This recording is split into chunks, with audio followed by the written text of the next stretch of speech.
సరే, ఇంతకీ మీరెవరు? రూబియస్ హ్యాగ్రెడ్.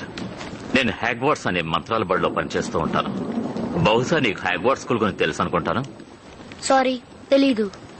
తెలీదా? మీ అమ్మ నాన్న ఆ హ్యాగ్వార్డ్ స్కూల్లోని చాలా విద్యలు నేర్చుకున్నారు. ఏం నేర్చుకున్నారు? మాంత్రిక విద్యలు నేర్చుకున్నారు. మాంత్రిక విద్యలా? అవును హ్యారీ, నీకు పుట్టుకతో అన్ని విద్యలు వచ్చాయి. నువ్వు సామాన్యుడివి కాదు. లేదు, మీరు పొరపాటు పడుతున్నారు. నాకేం మాంత్రిక విద్యలు రావు. నేను నేను సామాన్యుణ్ణి, జస్ట్ హ్యారీని. చూడు, నీ శక్తి ఏంటో నీకు తెలీదు. నువ్వేమనుకున్నా చేయగలవు. కోపంతో ఉన్నప్పుడు, భయంతో ఉన్నప్పుడు మాత్రం ఏం చేయలేవు.